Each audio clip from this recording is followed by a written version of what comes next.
1205 AD, 20 kilometers north of the city of Adrianople, modern-day Turkey. An army of Latin and Venetian crusaders is about to walk into a genius ambush assembled by the Bulgarian Zara, known as the Battle of Adrianople. But in order to understand the events that led to this battle, we need to take a look a few years back before the start of the Fourth Crusade.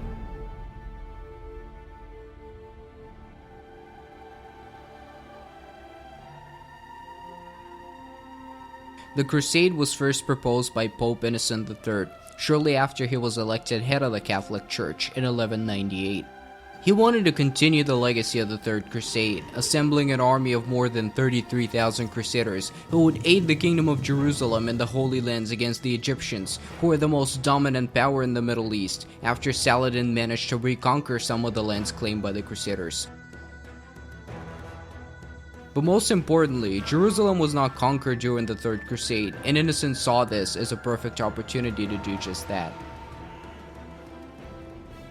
But a project of such scale was bound to run into problems. The Pope's efforts began as soon as he came into power. He began negotiations with all the major Western powers, but his calls were largely ignored, mainly due to the ongoing war between England and France. Eventually, the crusade gathered some followers, and a crusader army was established in Champagne, France, 3 years later. Most crusaders were drawn from the Kingdom of France, as well as the Holy Roman Empire. Innocent's next move was to find transportation for the crusaders. He first reached out to Genoa, but the Republic refused. Eventually, the Venetians were the ones to agree to Innocent's proposal, despite how overly ambitious it seemed. It was estimated that a fleet consisting of 50 galleys and 450 transports would be required to efficiently take the Crusaders to Egypt. But a project of such scale would be very costly. The Ayyubids were also one of Venice's most crucial trade partners, and a crusade against them would force them to cease all trade activity with Venice, thus resulting in lost revenue for the Republic. The price that the two sides agreed upon was 85,000 silver marks, equal to more than $500 million in modern days. Less than a year later, the Venetians were ready with their part of the deal. Many sacrifices needed to be made in order for the 500 ships to be built. The Republic had to completely reshape the way its economy functioned. Many commercial activities had to be ceased, and a third of the city's population had to be recruited as sailors who would man the crusading fleet. In May 1202, the army of Crusaders had finally reached Venice. This is where the major problems began. The amount of men that arrived in Venice as Crusaders was far smaller than the initial 33,000 that they expected. Supposedly, only about 12,000 knights arrived in Venice. Many knights did not join the main crusading army, as the crusade was not endorsed by any major ruler, so they didn't feel an obligation to join the main force and decided to leave from various different ports. As a result, the Crusaders were not able to pay the Venetians the full amount that they had promised. The Crusaders were driven to extreme poverty after initial fundraising upon their arrival in Venice. The Venetians were paid only 50 out of the 85,000 silver marks. Enraged by that fact, the Venetian Doge Enrico Dandolo demanded the Crusaders pay the full amount. Eventually, the Doge and the Crusader leader Boniface de Montferrat made a deal. The Crusaders would pay their debt by serving as mercenaries for the Venetians by taking the city of Zara. The city was located in Dalmatia, and it had recently gained its independence from Venice by revolting. It was now protected by the Hungarian king Emmerich.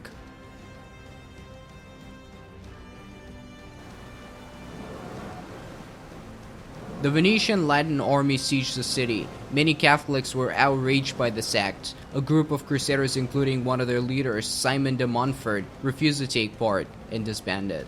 After hearing of the siege, Pope Innocent was angered by what had just happened. He sent a message to the crusaders threatening excommunication.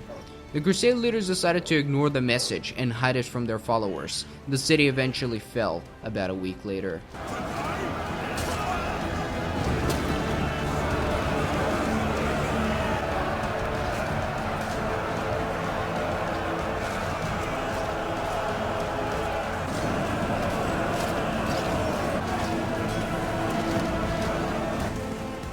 The spoils of Zara were shared between the Crusaders and the Venetians. A letter of excommunication from the Pope was received shortly after, but the excommunication was later lifted as the Pope argued that the Crusader army was blackmailed by the Venetians and that they were the only ones to blame for what happened.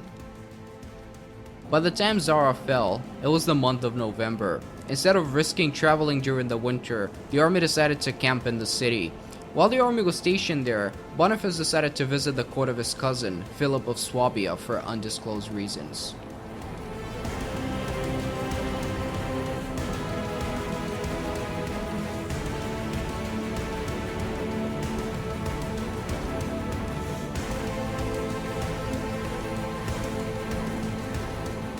Meanwhile, the Byzantine Empire was struggling to keep itself together. Its current ruler was Alexius III Angelos, a usurper who installed himself on the Byzantine throne by staging a coup against his younger brother Isaac II, blinding him and throwing him in the dungeons. Alexius was an incapable ruler who had driven the empire's coffers to bankruptcy. Alexius IV, the son of the usurped Isaac, was exiled from the Byzantine Empire and was currently residing in Philip of Swabia's court. There, he met Boniface, the leader of the crusade. Alexius tried to persuade Boniface to help him reclaim the Byzantine throne. He insisted that his claim was just, as it was supported by the people of Byzantium. He also promised to aid the crusade by financial and military support, while leaving the whole Byzantine fleet to the Crusaders. Tempted by the offer, Boniface proposed Alexius' idea to the other leaders. It was heavily endorsed by the Venetian Doge, as a Venetian ally on the Byzantine throne would be heavily beneficial for Venice. The majority of the leaders were persuaded by the Doge, but another group of Crusaders decided to separate itself from the main force and leave for Syria. In early 1203, the Crusader army left for Constantinople, while many of the Crusaders thought that they were finally heading for the Holy Lands, as the deal with Alexius was not disclosed to most of the common soldiers.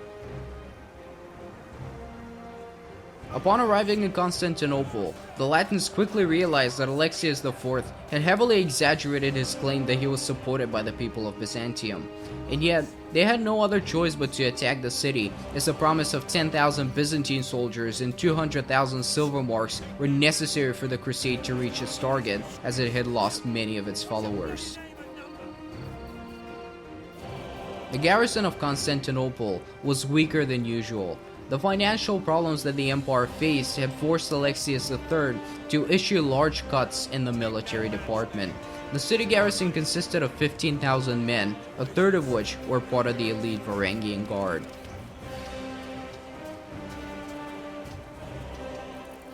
The Crusaders decided to assault through the Bosphorus, using 200 of their transports to deliver the knights to where the Byzantine army was holding position. The Byzantine fleet present at Constantinople only consisted of 20 small and old ships, as the emperor's brother-in-law had sold most of the Byzantine vessels.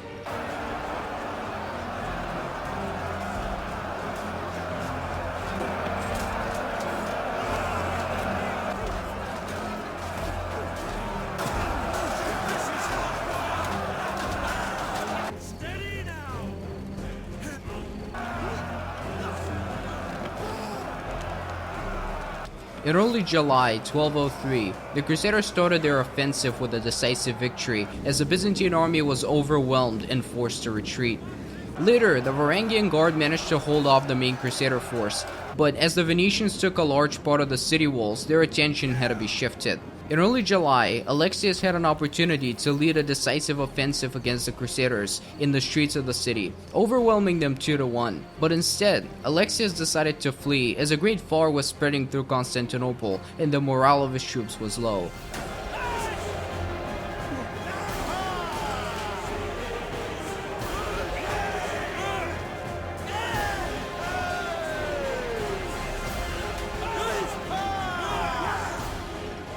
On August 1st, 1203, Alexius IV was crowned the new emperor of the Byzantine Empire. The Crusaders soon realized that Alexius was not going to be able to keep his promises. The Byzantine Empire was in a dire state financially. Alexius used some desperate measures to try and raise money for the Crusaders. He ordered Greek and Roman valuables to be melted in order to extract silver and gold from them, but even then, he was only able to pay the Crusaders half of the money he had promised. The people of Greece quickly grew angry with Alexius, especially since they didn't see the coup against Isaac as an unlawful act. A usurpation of this kind was unlawful in Western Europe, but it was legal in the Byzantine Empire. Anti-Latin moods quickly started spreading around Greece. Alexius had to use the Crusaders to suppress a revolt in Adrianople shortly after the start of his reign. Eventually, a Greek noble by the name of Alexius Ducas, also known as Mursuphilus, led an anti-Latin army in an effort to overthrow the emperor. Mursuphilus managed to isolate Alexius from the Crusaders and overthrew him. Alexius IV was strangled by the orders of Mursuphilus in February 1204. After Mursuphilus took the Byzantine throne, he prohibited the Crusaders from entering Constantinople and stopped supplying them with provisions. Furthermore, he refused to honor the contract that Alexius IV had signed with the Latins. This meant one thing: Constantinople had to be sieged again. At this point, it was obvious that the crusade was never going to reach its original target. All the warnings from the Pope were hidden from the common troops, while they were convinced that they were doing God's work. Mursuphilus put up a good defense against the Latins, keeping them away from the city for about 2 weeks. The weather did not favor the Crusaders either, as the wind made a naval invasion through the Bosphorus nearly impossible. Eventually, the Latins managed to poke holes in the city walls, making an assault by land possible. The attacking army agreed to split in two. The heavy French and German knights would attack by land, while the Venetians would attack through the Bosphorus.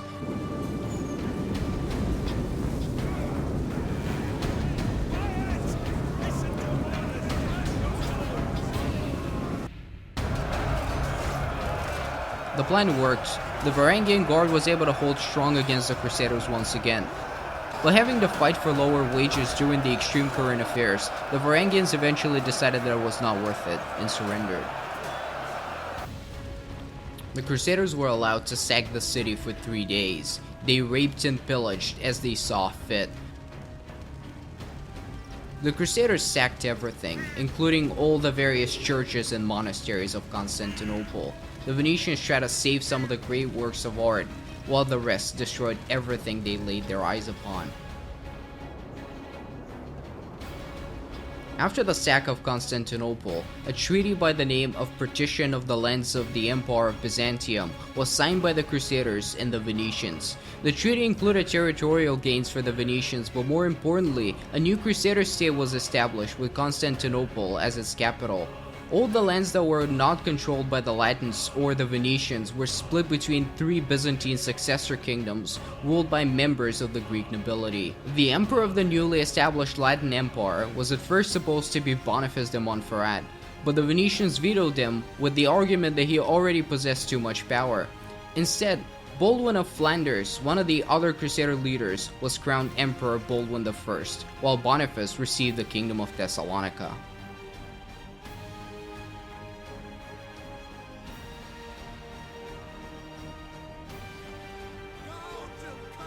Meanwhile, the second Bulgarian Tsardom was looking to restore its former glory. Having gained their independence from the Byzantines in 1185, the Bulgarians were ruled by Tsar Kaloyan, a competent ruler. He saw the current affairs in Greece as an opportunity to expand his realm. The Tsar kept good relations with the Pope, but failed to establish an alliance with the Latins, who decided to instead raid Kaloyan's southern border. The Tsar decided to reach out to the Byzantine successor states, who gladly accepted his proposal for an alliance.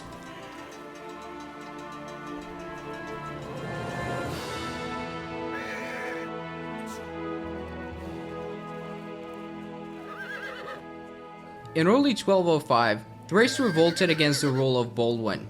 He was forced to take an action. The Latins decided to put down the revolt by sieging the city of Adrianople, which was of great strategic value for the region. But instead of assaulting the city, Baldwin decided to run a prolonged siege using siege engines to damage the walls. Adrianople was encircled, while the Latins were patiently waiting for the defenders to surrender.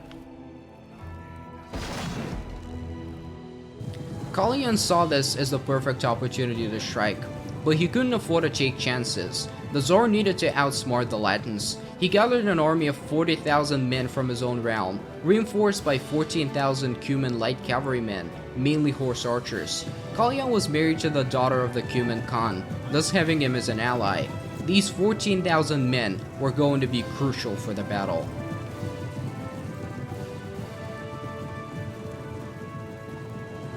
As the siege of Adrianople was running its course, the Bulgarian Tsar decided to run a surprise attack on the Latin troops. The Cumans were tasked to run a test attack on the sieging force and hopefully force a portion of them away from the siege. On April 13, 1205, Cuman arrows started raining down upon the Latins. Baldwin did not expect an attack. He ordered his men to flee, thus turning their backs on the much faster Cuman horsemen, giving them an opportunity to give chase and shoot their enemy from behind. The attack was a success for Kalayan, as a large part of Baldwin's men were forced away from their camps. But the Latin emperor quickly realized his mistake. Instead of trying to run away from the Cumans, he decided to stand his ground and figure out a new course of action.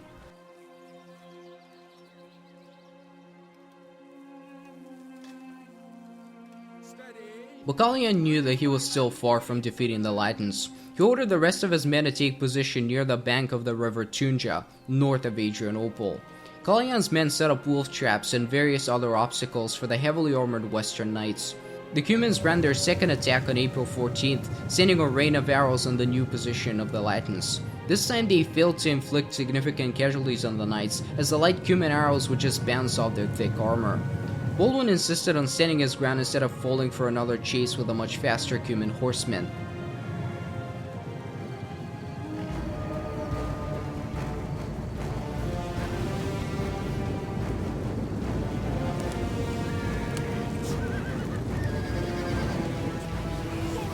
Despite Baldwin's plan, a small contingent of knights decided to charge on their own. This move was disastrous, as the rest of Baldwin's men soon followed.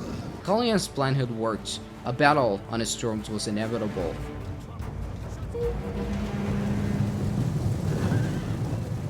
The Cuman cavalrymen kept leading the Latins in the direction of the ambush. They had many opportunities to turn back and shoot arrows towards their much slower enemy.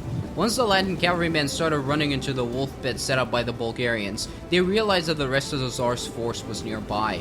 The Bulgarian infantry charged first, completely encircling the main Latin force. Baldwin and his elite West European knights arrived later, only to realize that the battle was lost before it started.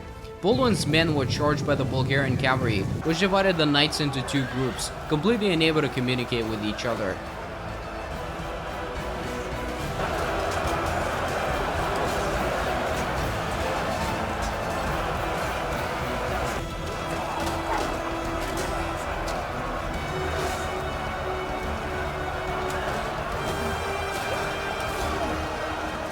The fighting was fierce, and the Latins put up a fight despite the overwhelming odds against them.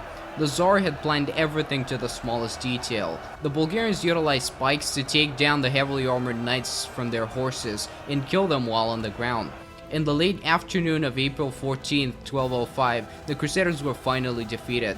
Around 280 out of the 300 heavy Western Knights were killed. Emperor Baldwin himself was captured and never heard from again. His brother Henry of Flanders became his regent, while rumors about Baldwin's fate started spreading around Europe. Some stated that he was kept as a valuable prisoner in the Bulgarian capital, while others stated that he was executed and his skull was turned into a golden chalice in accordance with a pagan Bulgar practice.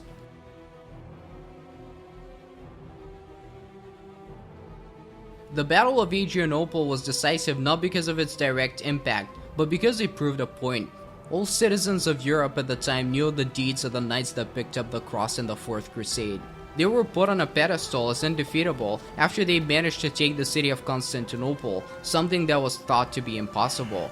The Latin Empire was no longer seen as a force to be reckoned with, as its demise seemed inevitable. On top of all that, other figures that played a key role in the Fourth Crusade were met with their death shortly after. Doge Enrico Dandolo died in Constantinople supposedly of exhaustion after taking the troops from Adrianople back to the capital. Boniface himself was killed in 1207 after he fell for another ambush crafted by Kalayan, who at this point was known as the Roman Slayer. The future of the Bulgarian Tsardom looked bright after Kalayan proved himself as a masterful leader, winning multiple battles against the Latins. The Bulgarian people saw him as the ruler who would ensure stability in the Tsardom, which was constantly torn apart by internal feuds. But unfortunately, the Tsar was soon met with his demise, only a month after the death of Boniface. He was inherited by his nephew Boril, who was rumored to be the leader of a plot against Kalayan. Boril wasn't nearly as good of a leader as his predecessor. He failed to continue the legacy after losing to Henry at the Battle of Plovdiv. Faced with imminent internal conflicts, Boreal had no choice but to negotiate peace and secure an alliance with the now falling apart Latin Empire. Bulgaria would never be stable again, as conflicts between the nobility continued long after Boreal. A new threat for everyone on the Balkans soon arose. The Ottoman Empire was fighting for dominance in Anatolia, seeking to gain a foothold in Europe. The destabilized Balkans gave the Ottomans the perfect opportunity to expand their empire. The Bulgarian Tsardom went through a short period of fragile stability in the early 1300s, but towards the end of the century it was split in two parts, reigned by two brothers who refused to cooperate with each other. The fall of Sofia marked the first of many victories for the Ottomans, who would soon conquer the Bulgarian people and make them a subject of oppression for nearly 500 years, until finally gaining their independence in 1878. The restored Byzantine Empire itself would succumb its last stronghold to the Ottoman threat in 1453. The Fourth Crusade went down as one of the darkest and most embarrassing episodes of medieval European history. The Crusade showed the dark side of the European nobility and the influence of the Catholic Church. After the Fourth Crusade, conspiracy theories quickly started to spread around Europe that the Crusaders were never supposed to reach Jerusalem and that Constantinople was their target all along. And despite little evidence for such a conspiracy, it is pretty safe to conclude that the Venetians were never persuaded to join the crusade out of goodwill. They accepted an offer from the Pope that wasn't financially beneficial for Venice. There is no doubt that someone of the status of Doge Enrico Dandolo had a very clear picture of the current state of the Byzantine economy, therefore knowing that Alexius IV would never be able to keep his promises to the Crusaders. And yet the Doge supported the plan and bribed the rest of the Crusader leaders while eventually working himself up as the most influential person within the Crusade. The Pope himself surrendered his principles to money. He accepted spoils from Constantinople, later reconciling the Crusaders and condoning their actions. Christendom was forever changed after the events of the Fourth Crusade. The Catholics of Europe quickly started losing their trust in the Catholic Church, which consequentially started losing its influence. A crusade of such large scale would never set sails from Europe again. A new, more secular movement would soon arise in northern Italy with the works of writers like Dante Alighieri. This movement would slowly reshape the face of the entire continent, changing the everyday lives of commoners and nobles. The Fourth Crusade was one of the many dark episodes in European history, and despite all of its negative consequences, the people of Europe showed their ability to adapt and endure for many years to come.